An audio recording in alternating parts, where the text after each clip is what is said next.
You know, we were talking about parenting. I thought about this. My mom tells me that I had memorized Juz'am by the time I was 5. I have no recollection of that. But it was a masjid. My father would always take us to khatiras and lectures. I'm going to keep this answer very, very short, inshallah. And I still recall, and I had to think about this for a moment, I was sitting at the Islamic Center of Stockton, of all places, when I was a young child. And I think it was in that moment someone was delivering a lecture, and when we were on our way home, I told my dad, like, I want to memorize the Qur'an. There's a lot more to this, but I'm trying to keep it very, very simple. I started memorizing the Qur'an. When was it that I wanted to understand the Qur'an? Must have been about 14, 15, and I was memorizing Surah Maryam of all surahs. وَاذْكُرُ فِي الْكِتَابِ مُوسَى وَاذْكُرُ فِي الْكِتَابِ إِسْمَاعِيل, and all these names are popping up now, you know what I'm saying? The more difficult ajza from the beginning are done now, you know? And I'm like, okay, what is Allah saying about Musa, and what is Allah saying about Ismail? That was sort of the reason why I wanted to study further. But I had a very interesting experience once. I was looking for a home, to buy a home, and I went into an open house in San Jose in 2002, and there was one room that was closed. They had a stage in the middle. I've shared this story many times in the past. There was a stage in the middle, and they had one book on top. And you know, after we saw the house on a Sunday afternoon maybe, I came down, and the owner happened to be there. It was a Punjabi family, Sikh.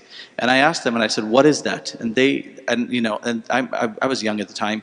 They said that that's Guru Granth Sahib. That is our religious text. So I asked him, I said, is it a revelation from God? Clearly I knew it wasn't. And I don't mean any disrespect. They said, these are the words of our, of our master. And so I said, oh wow, does everyone get to have one? He goes, no, there's only 2 in the entire city of San Jose.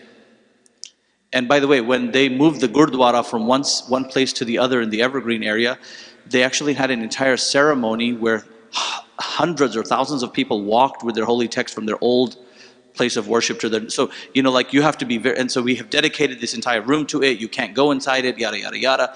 And I'm thinking to myself, and this is me after having quote unquote graduated formally from my studies, that the Muslim has the Qur'an everywhere. We have so many copies of the Qur'an, yet we don't appreciate it, and it's accessible to all of us to recite, to understand, to learn. And I think in so many ways, it was that moment where things changed quite a bit for me, that appreciation. And this was all the way into my adult life. If I may, you asked about tips. We talked about children. I'm going to share one comment about my child. Most of you that have lived in this community long enough know, Allah's blessed me with 2 boys.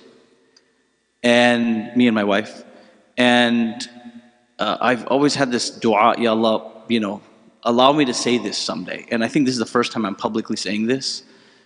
Allah has facilitated for all of my offspring, both of them, to now be hufaz of the Qur'an. Straight ticket to Jannah, inshallah. I don't have much to offer. But for those of you that know me and have known me for many years, my younger child has struggled in regards to his health quite extensively for his entire life.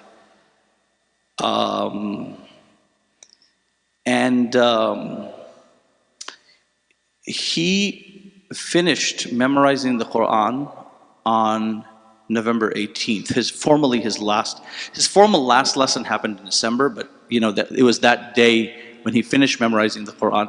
I happened to be on a WhatsApp group with a few close friends. I shared it, and Mufti Kamani went out of his way to send a cake that same night to our home. 2 days later, I was boarding a flight for Umrah, and my son was being checked into the Stanford Hospital in the ER. And it's a long journey. It's been a bit of a struggle for us the last few months, but nevertheless, he had a small surgery after that. And so I would talk to him on the phone every day. I was in Medina in the initial days of his hospitalization. And he said, Dad, Allah wanted me to make sure that I finished memorizing the Qur'an before all of this would begin. He's 18 now, so he's not a baby anymore. And so the point I'm trying to make is that you talked about practical steps. I think we just have to develop an appreciation for the Qur'an and what it happens to be. And the fact that it's the untouched Word of God. There's no other tradition that can claim this. We have it in its original text. We have beautiful reciters. We had a very beautiful reciter with us in this gathering today, and my father specifically asked him to lead the prayer at Maghrib this evening. And so appreciate it, listen to it. You know, I always tell people, recite Surah Yasin every day, recite Surah Waqi'ah every day, recite Surah Mulk every day, Surah Kahf on Fridays. And one of the things I always say is that if you can't recite it, at least just get into the habit of listening to it every day. Just listen to it. Just get into the habit of listening to it. We can all do that in our cars. But the appreciation has to be there in your heart in order for you to begin that journey. And for you to remain on the journey. And for us to know that this is the only way to salvation that we have with Allah subhanahu wa ta'ala. Right? That's it. There's just no other way out of this. And as my father always says, he goes, Beta, you know, you imams make life so difficult for people.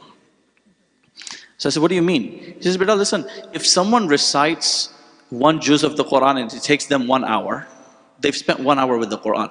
But someone for whom reciting the Qur'an is maybe difficult or may not have the time for it, if they just recited Surah Fatiha for 1 hour, they've also recited the Qur'an for 1 hour.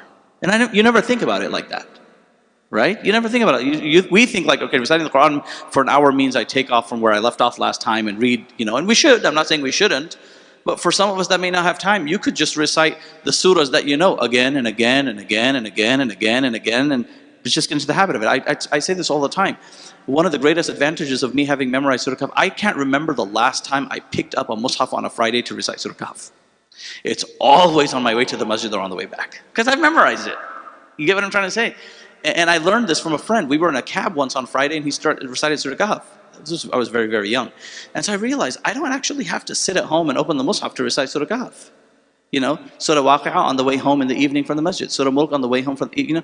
And so a few years ago, and I'll probably close with this, but you know, appreciating, a few years ago, this was during COVID, someone in San Jose, a family from Kashmir, their mother had passed away. So one of the Kashmiri sisters who knows me from the masjid reached out to me and said, can you come to the house to make dua after the Qur'an khatam? And so I said, yeah, absolutely, I'll show up. And so I showed up and, you know, give the imam a microphone, you know, he'll say all kinds of things. And so one of the things I said that, you know, when I got married, my wife did not have a lot of the Qur'an memorized. So I said, you know, why don't we start with Surah Yasin? Because, you know, we should all be reciting Surah Yasin every day. And so I said, why don't you know, she goes, oh, you know, for some people reciting is a bit of a struggle. It's a fact, you know. And so I said, why don't you recite like 1 line a month? You'll be done with 12 lines in a year.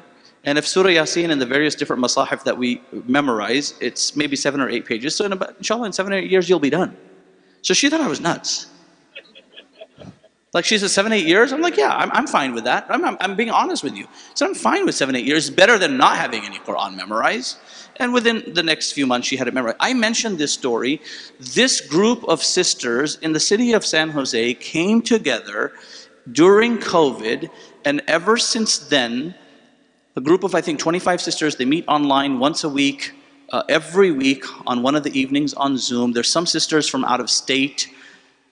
In the process, they have all memorized Surah Yasin now. They have all memorized Surah Mulk, Surah Rahman, and 2 weeks ago, in fact, 2 weeks ago, I was at MCC on Sunday, I drove from here, they completed memorizing Surah Waqi'ah. And it's a group of 25 sisters, and I'll very quickly, I asked them to do Surah Kahf next, but so many sisters were inspired and joined the group, so they said Surah Kahf may be a little difficult for all the sisters because it's their first, so they started with Juz Amna. So the point I'm trying to make is that it's never too late, and these are, by the way, all adults, these are not, and so I think if we can truly appreciate the gift that we have and never feel in our life that we're late. Never feel that you're late. Never feel guilty. Never feel that, well, you know, what is God going to say if I pick it up now? I've wasted all these years. Allah would love it. And so, and the simplest thing is on Friday, we all go to the masjid.